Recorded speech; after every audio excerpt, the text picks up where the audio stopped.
Patrick, thank you for joining me in the personal branding series that I run on my blog. As you know, that this is a long-running series with thought leaders on how they think about building their personal brands. Now, my blog is viewed by students, practitioners, academicians, anyone who wants to learn about communications and also about personal branding. So this is definitely going to be very useful. So thank you for taking the time to join the show. Before we get started, Patrick, if you could quickly introduce yourself for our audience. Of course, yeah. So first of all, thank you for the invitation as well. Yeah, from my side, it's a pleasure to be here to talk about personal branding. Yeah, so I just share a few lines about myself. I'm from Germany. I have a stronger background in the multi-channel retail business on the corporate side. But I think, yeah, a few years back, 3 years back, I decided to make a change to trade the well-paying job in Germany for a life on purpose in India. So I started to volunteer in India for a social startup accelerator where we help to scale, to accelerate social startups. And yeah, I think I was just fascinated so much about the Indian culture, about the opportunities that came up. So that's why I decided to stay longer. I built my own business over there. I worked closer with NGOs. I also went deeper into mental health, well-being. So I became a Ayurveda practitioner, yoga instructor. So different aspects in life. This is, I think, just a quick introduction of me. I think today I'm focusing on helping startups and individuals just to get out of the comfort zone and grow personally. So this is my intention at the moment. Yeah. Fantastic. Thank you so much for giving that introduction. And I love the fact that you're doing things which are very different for many people because going out of your comfort zone. A lot of people think twice about that. And you came over to India. You spent time here. Different culture, learned the place, the nuances of it, and you authored a book very recently. So again, congratulations on that. So let me begin by asking the first question, Patrick. What's your understanding? What's your definition of personal branding? How do you define it? So I would say personal brand is it's something. It's for me there is not a fixed definition. Let's say it like this. Yeah. I think a personal brand just means that someone has a big reach, a big audience, or can create a huge of awareness. Yeah, of himself. Right. So this is for me the basic understanding of a personal brand. But Right. of course, it will differ quite a lot in the different areas where you're in. But yeah, Right. I think the person who has a big reach, a big audience that is interesting in what he or she is doing. Okay, great. And so according to you, so how do I know you're humble and you will not, you will not claim that you're a personal brand, but I know that the steps you have taken, for example, this book itself is a starting point for you to become a personal brand. So, what are some of the signs that will tell people that they are becoming a personal brand or not? So what is your thoughts on that? So yeah, I'm humble. Yeah, that's true. I'm not a personal brand. I wouldn't call me this way, but I think you get a feeling about it when you get feedback what you don't Hmm. expect, when you Interesting. don't expect it. So Yeah. what I've seen is if you push too hard and if you Hmm. constantly try to become a personal brand, you won't become any. Right. It's more these small, tiny moments where people really appreciate what you're doing when you don't expect it. It happened Right. also to me, to be honest, just in the last days.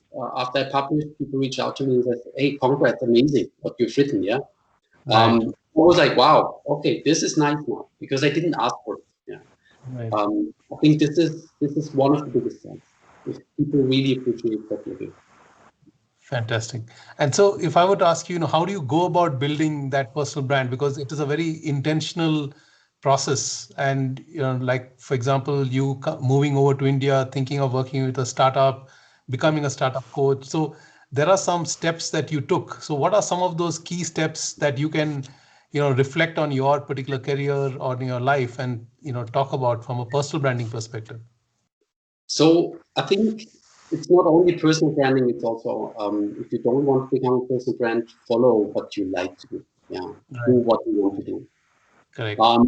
I've seen too many people who just wanted to become something artificial. I would call it this. And this will maybe turn out in the short run. Yeah, maybe it will work, but in the long run, you will always have issues. So I think the first step is to go or to follow what you want to do, follow your dreams, follow your passions. Also for me, when I stepped out of this comfort zone, and I had a wonderful job, I had a great team, great people around. I can't complain at all, but I felt that there was something missing. Yeah, for me, for myself. So this is why I changed my direction. And I think now I didn't actively work on building a personal brand in that way. I didn't post so much. Actually, I've seen many people posting 10 times as much.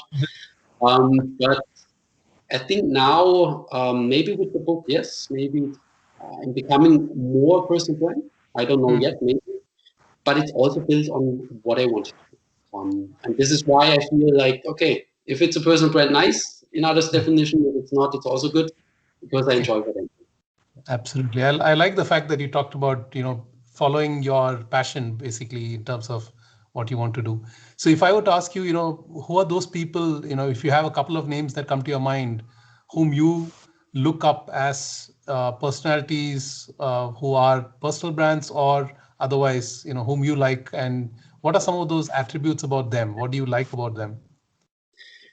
So I don't want to talk about names too much because people will know famous names. Then there is a kind of category below and below again. I think even people with low followings, less followings, can be also amazing personal brands, just in their specific area. So what I found in terms of characteristics is, first of all, these people are approachable. I think this is extremely important, and they are natural. I see always a kind of balance. So if you want to become a personal brand, yes, of course, you want to get the bigger reach, bigger audience. But on the other side, you also want to keep this personality, this personal touch. I think this is also important. So at the end, for me, it's a balance. People who can balance this out between growing the audience, but also still being themselves. Because at the end, it's about the person, yeah.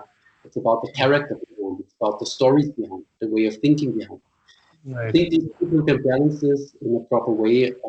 These are the main characteristics of a successful person. Fantastic. And you, in your life, in your journey, there have been a lot of things which you have done. So what are some of the challenges which you faced while you went about going about building your personal brand? So if you could reflect on that. So I think, many challenges. So for me, I think personal brand is now more the outcome of what I've done. It was not the intention to build something like this. I was never focused on I want to become a brand.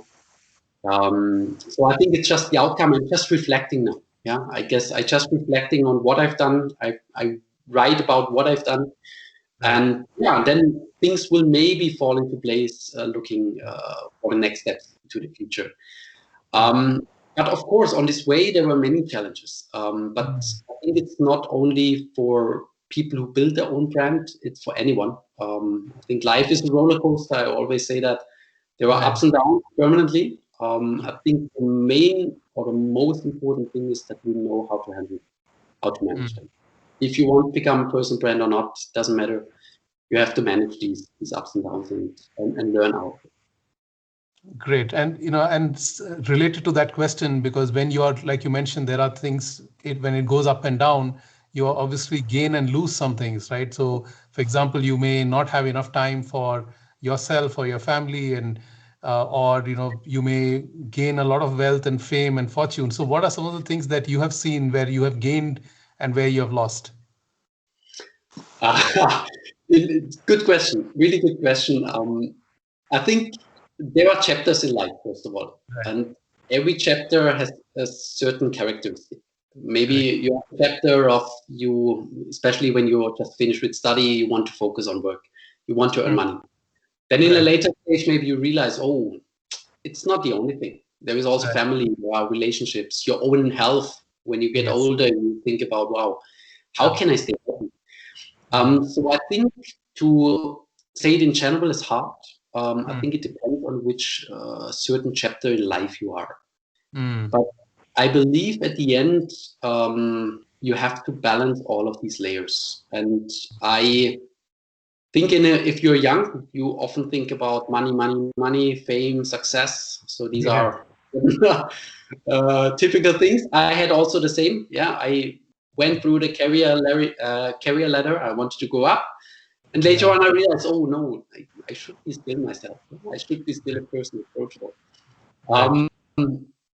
So I think to understand that life has different layers and to think about how you can be healthy in all of them. I think this is the major goal. Success will follow automatically. Absolutely. Great. That's a great point. So, now there are a lot of people out there who want to be successful, who want to build a personal brand. So what's your advice for people who want to start, who are starting from scratch? They don't know where to begin. So what do you advise them? So I think the first step goes back to my earlier answer. Find what you like to do. Don't do anything because you read about it. It should be the space you're in. It will turn out in the short term, not in the long term. Right. The second part, I think, is to think about how you can create value to the people out there. It can be in terms of content. It can be in terms of your actions. Yeah. It can be in terms of influencing the world around you, the people around you. Right. And I think then the third part is consistency. Got it.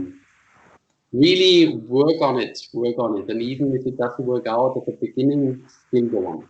And this is where it comes back to the passion. If you're not passionate about, you will mostly break up. That is the third stage.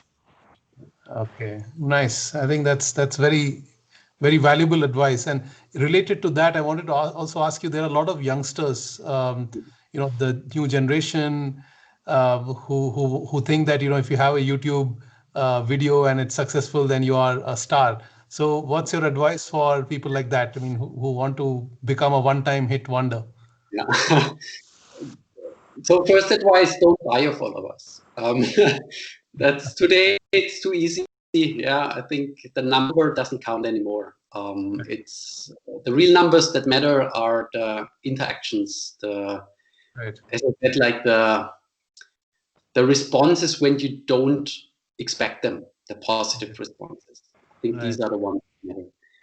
I believe today there is so much change permanently. It's such a fast moving world. And of course we are also distracted. We don't know, shall we do this one? There are too many opportunities. So we jump a lot. Yeah. So we become these monkeys, like, okay, let's jump from here to there. So,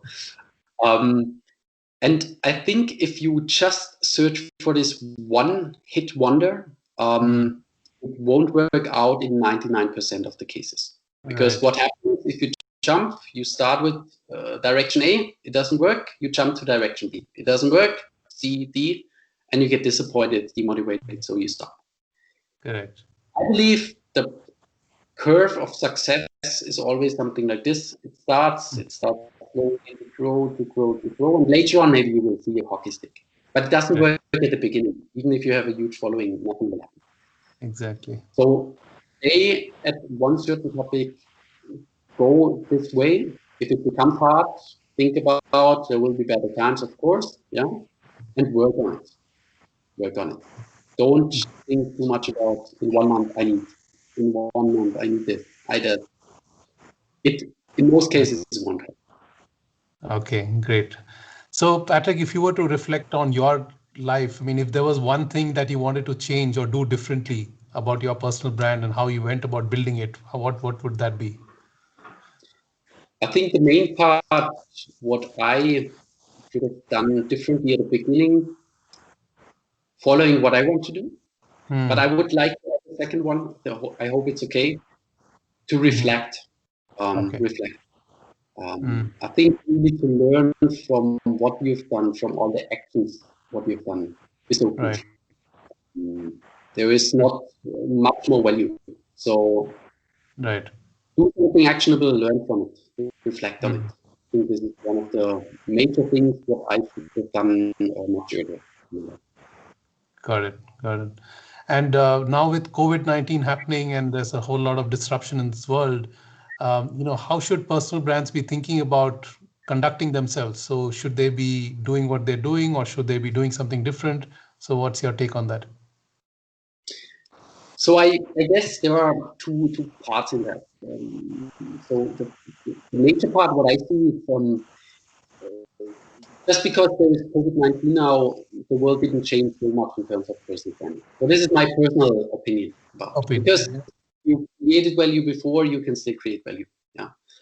But of course, in a minor area, or when you look a little bit deeper, I think today it's quite important to be online more than offline. If you were only a speaker on offline gigs, maybe you should rethink, because there are not many opportunities today, and you should be comfortable with the online channels at least, if you were before.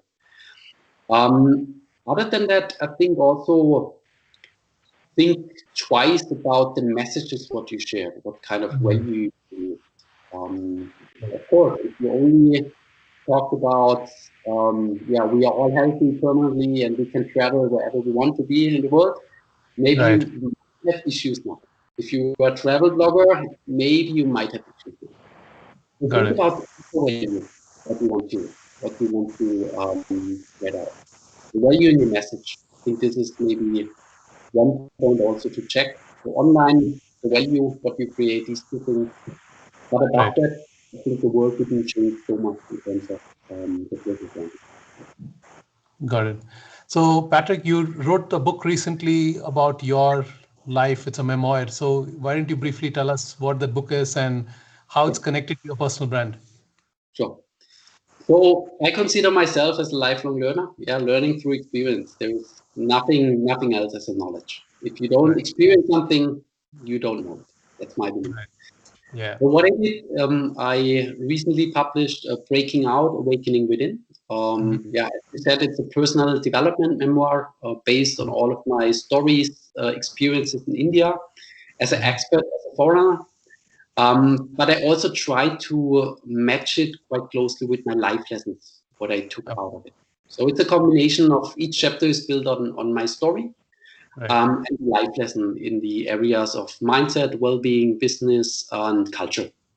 So if anyone is interested, of course, in seeing India maybe through the eyes of a foreigner and also getting kind of universal life lessons, not only attached to India, I think this could be an interesting read for Christmas, or even after.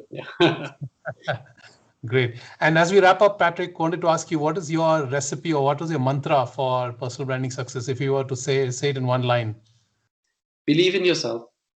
Okay. Believe in yourself. That's it. Fantastic. So Fantastic. believe it will all turn out in a certain way. Great. Great. Thank you so much, Patrick. This has been brilliant. Thank you for taking the time to do this. And I'm sure this will be valuable. Thank you so much as well. And wish you all the best with the YouTube channel, with the podcasts. I think you are doing awesome work as well. Thank you so much. Thank you so much. See you.